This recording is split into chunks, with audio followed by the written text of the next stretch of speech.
Tegakkanlah agama, dan janganlah kamu berpecah belah di dalam agama, di dalamnya. Saudara-saudara, ajakan yang sedemikian ini dikatakan oleh Rasulullah sangat berat bagi orang-orang yang musyrik untuk mengikuti ajakan ini. Agama yang kamu serukan kepada mereka, agama yang seperti ini, orang-orang musyrik menyikapinya berat dan mungkin tidak mau menyikapi anjuran Kanjeng Nabi Muhammad ini. Namun Allah memilih orang yang Dia kehendaki kepada agama tauhid dan memberi petunjuk kepada agamanya bagi orang-orang yang mau kembali kepadanya. Saudara, ternyata ini yang belum banyak dipahami dalam beragama, dan perpecahan beragama, baik antar agama maupun di internal agama. Yang kami maksudkan di internal umat beragama. Ini yang dirasakan berat. Sedangkan ajaran Islam melalui Rasulullah Sallallahu Alaihi Wasallam menghendaki jangan bertikai, jangan berpecah belah dalam keagamaan. Inilah yang dikehendaki oleh dasar negara kita dalam hidup bernegara, ber-Indonesia. Jangan sampai tumbuh perpecahan beragama. Dan kita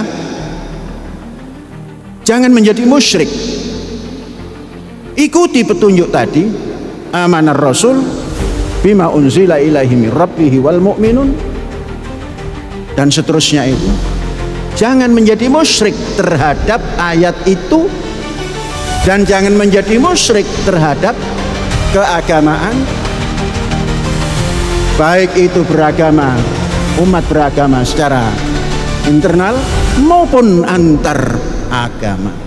Disinilah, karena ada persatuan Indonesia, maka kampus kita, pendidikan kita tanamkan moto agar dapat bersatu menciptakan persatuan Indonesia. Az-Zaitun, pusat pendidikan,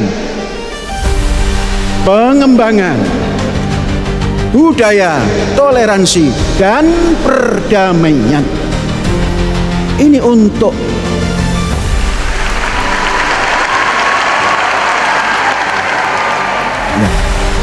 ini adalah untuk menjalankan pesan agar kita tidak bertafarruq, berpecah belah dalam beragama. Agama apapun di Indonesia itu dijamin oleh Al-Quran. Al-Quran menjamin. Kemudian bangsa Indonesia dengan sikapnya yang gentle membuat dasar negara menjamin seperti apa yang ada dalam ajaran ilahi ini. Tidak siapapun yang boleh menciptakan perpecahan agama. Adapun ijtihad umat beragama mendalami tuntunannya, itu dijamin kemerdekaannya agar dia yakin terhadap apa yang dijalankannya sesuai dengan kehendak ajaran ilahi. Saudara-saudara, mari kita carikan lagi atau tampilkan lagi Bagaimana Rasulullah tatkala hidup bersama, maka kita diajarkan dalam kehidupan ini, hidup bersama ini harus dipelajari dan dipraktekkan. Tidak hidup inklusif apa eksklusif, tapi inklusif, hidup bersama. Karena kita bangsa Indonesia, hidup bersama itu dinamakan Persatuan Indonesia. Kita baca bagaimana Rasulullah memberikan tunjuk ajar tatkala menghadapi dalam kelompok negara Rasulullah ketika itu Madinah Al-Munawwarah. Di sana terdiri daripada umat beragama, ada Yahudi, ada Nasrani. Dalam Al-Quran tidak ditampilkan agama-agama yang lain, tapi agama samawi ini ditampilkan. Apa pesan Nabi Muhammad kepada orang-orang Yahudi? Orang-orang Yahudi telah memiliki Taurat. Itulah hukum Allah. Dipesankan oleh Nabi Muhammad, kamu sudah punya Taurat, maka kalau kamu hidup ikuti Taurat. Pesan akhirnya, wa man lam yahkum bima anzalallah fa ulaika humul kafirun. Siapapun yang telah mendapatkan kitab suci kemudian tidak digunakan, itu termasuk orang kafir. Betapa luhurnya Nabi Muhammad yang kemudian oleh umatnya membawa ajaran Islam dan menjadi muslim, dan kita pun menjadi muslim.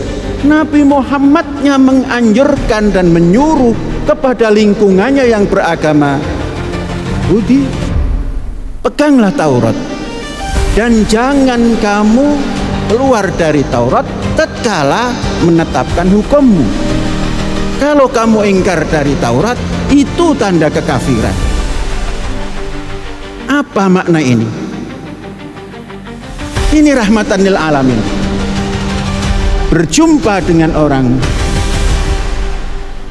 Yahudi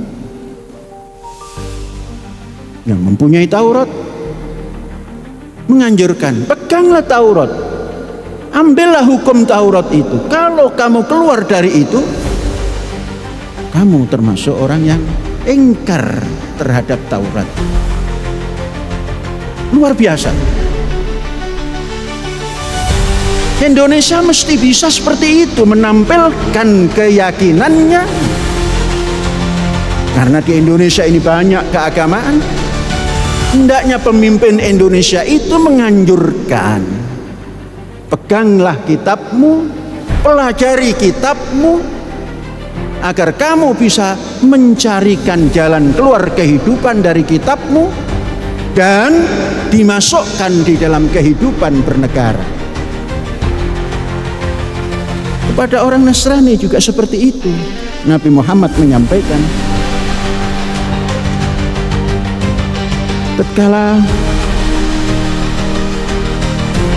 itu disampaikan oleh Rasulullah di dalam surat Al-Maidah ayat 46, 47 yang bunyinya seperti ini. Wa qaffayna ala atharihim bi Isa bin Maryam musaddiqan lima baina yadayhi minat Taurah wa atainahul Injil fihi hudaw wa nur wa musaddiqan lima baina yadayhi minat Taurah wa hudaw wa mau'idatan lil muttaqin. Kami meneruskan jejak mereka